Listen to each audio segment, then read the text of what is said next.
doesn't matter how the economy is performed if you've got a tyrant like Putin traveling across Europe. That defending the nation is the most important thing and responsibility for every government. That is in our DNA. The government says that it would spend an extra £75 billion for the military spread out over the next 6 years. That is assuming, of course, that you re-elect them.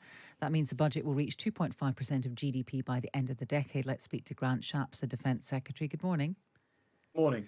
Now, the Prime Minister has said, and I quote, "We need to increase spending because the UK is facing an axis of authoritarian states with different values to ours, including Russia, Iran, North Korea and China." Now, Grant Shapps, you'll know better than anyone, that's been the case for some time. So why do this now in an election year? Well, I think things have changed in a couple of ways. First of all, we always said we were going to do this. We weren't able to put a time frame on it. And that's partly because we said that we would wait until economic conditions allowed. We saw just last week inflation fall now all the way down from over 11% to just above 3. Mm. So economic conditions have started to allow. But growth is pretty much zero, though, isn't it? Still. Well, look, we're growing, and I think we're projected to grow this far. Yeah, from the top of my head, faster than France, Germany, Italy. So we're and so we are continuing to grow. We think we've turned the corner. We think we've got the economy back in the right place after a shock, actually brought upon in no small part by a war in Europe, by Putin's energy price shock. So we think for that reason, and look at the world. It is in a way reaffirming how dangerous it is. Just 10 days ago, we saw hundreds of missiles, ballistic cruise, and drones fired by Iran and Israel. So, you don't need much evidence that the Mm. world is getting more dangerous. And I think that's why the Prime Minister's shown great leadership in doing this now.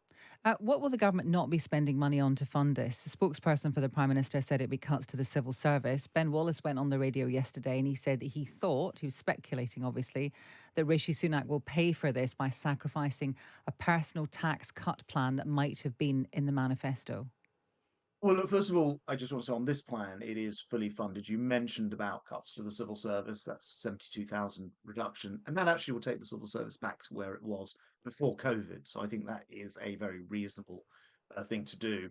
Um, uh, and look, we're simply saying that defense of the realm is an absolute number one priority. It comes before everything else. And if we don't defend the nation, then everything else becomes slightly less of an issue. This has got to be our first responsibility. But we've got it fully funded. We are still continuing with, for example, the insurance cuts that you've seen, so £900 in the last couple of budgets.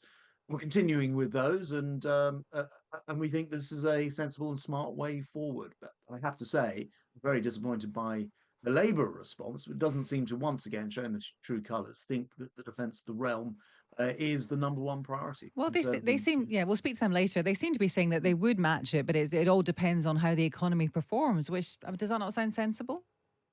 Well, I say it doesn't matter how the economy is performed if you've got a tyrant like Putin traveling across Europe. That defending the nation is the most important thing and responsibility for every government. That is in our DNA. We understand that. I have to say that for Keir Starmer, who twice supported a man who wanted to pull us out of NATO and scrap our deterrent, he may not feel the same way about this, but we are determined to defend this country. Now, what about the people who say actually there should be more than 2.5%? Because we are different to many countries in that we spend a big chunk of our money on a nuclear deterrent. If we want to keep that and we want to make a difference as a military player, don't we actually have to set our sights a bit higher than 2.5%? Well, look, for starters, I can tell you as a fact, as Defence Secretary, if somebody gave me 3% tomorrow, I wouldn't be able to spend that, at least not domestically. So I would be forced to simply go around the world and buy kit from other people. One of the things that the Prime Minister outlined yesterday, and I've been talking about a lot, is the desire and need to have our own industrial capacity, production capacity for defence increased again. And so you need that sort of linear increase, and 2.5% is a very good approach for making sure we're doing it domestically. The second thing says, we are already the second biggest spender in NATO, and as the NATO Secretary General was saying yesterday when the Prime Minister announced this, we are by far and away by far and away the biggest spender in Europe. Mm. And our intention is to get others to follow our lead. The UK was instrumental 10 years ago at a Welsh NATO summit, setting 2% as the minimum. Now, the majority, certainly not all yet, of countries have followed us to 2%. We're now saying the new target is 2.5%. Come and follow us again. Okay. If they did, it'd be like £135 billion or more per year into the NATO defence budget. Right. Penny Mordaunt has got an interesting idea. She says that there should be an Iron Dome over Britain, presumably the same way there is over Israel. Do you think that's a good idea? Well, look, first of all, we live in a very different region. Secondly, we are protected by NATO. Article 5 specifies that everybody else comes to your assistance. So 31 other countries would come and help us. Israel doesn't have that. We have our declared nuclear deterrent, and we already have a variety of different ways of protecting our skies, some of which I can't go into in detail. So we already have protection. And then with this package, we're looking at additional things. So we're working with Europe on air defences and it's a fantastic thing called the Dragonfire, which is a laser weapon system, brand new. The UK is pioneering it. It's so accurate that it can hit a pound coin from a kilometre away and would have great potential to be part of air defence in future. So the Right. money Now, yesterday, this is all about doing a lot of different things, including our own air defence. it's a lot of money, and there are some people who'll be concerned that it will be spent properly. An MOD review recently said that there were systemic and institutional failures in how you buy weapons and equipment. How high is the likelihood? Well, some people will say that the likelihood is high that this money will, in some parts, be wasted, and they're concerned about that because it's a lot of money that other people would perhaps like spent elsewhere.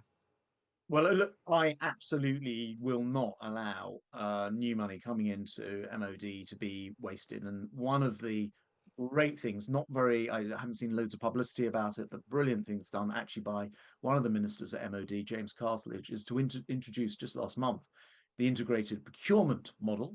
Now, that may sound a bit of a mouthful, but what it means is that we don't repeat the mistakes of the past, which tended to be a new item would be introduced. It wouldn't be introduced until it was absolutely perfect or exquisite, as the military would describe it. Mm. Often have lots of new additions bolted on whilst it was still being created and end up costing far more being delivered late. The integrated procurement model removes all of those problems. We're already seeing the first successes Right. from it. That Okay. Dragonfire laser I mentioned a moment ago, we're procuring that 5 years earlier because of the way that this new model is working. Right. Okay. Well, that's good to hear. Hopefully, that continues. Finally, I wanted to ask you about the really tragic case yesterday of the boat that was in the Channel. 5 people died. Conservative backbench MPs are blaming the French for not doing enough to stop the boats coming across the Channel. Do you think the French are not doing enough?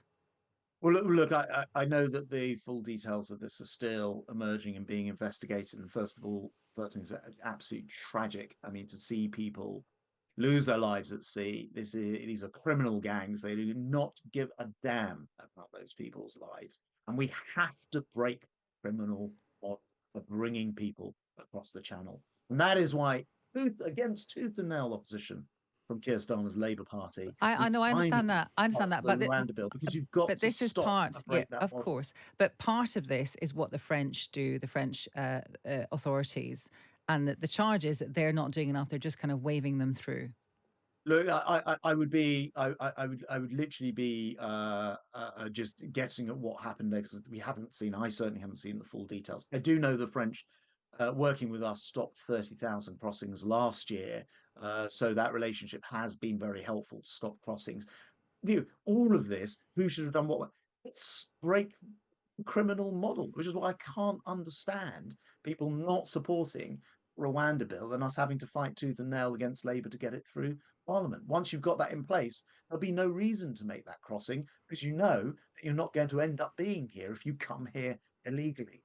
To me, seems like Well, absolute common sense, and we can stop having these tragic conversations about people being people trafficked okay. and apparently no will to stop them break the actual model itself. Well, this Okay. government actually is prepared to do the difficult things. Well, we'll have to see whether it is a deterrent. Grant Shapps, thank you very much. He is the Defence Secretary.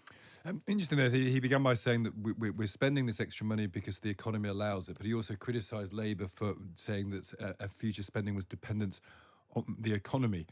Don was going through the figures. We spent 53% of GDP during the Second World War, 7% in the 50s at the height of the Cold War, 4% in the 70s of our GDP. So what does war footing actually mean? Do you want to see the British economy on war footing when it comes to defence? Is 75 extra billion a good use of that money? And really you're splitting, as you might expect, into hawks and doves here, which is understandable. How much do you think there are more important things to spend money on than defence, and how much do you think it is indeed the first priority, as Grant Shapps was saying? Andrew makes the point, we are not at war.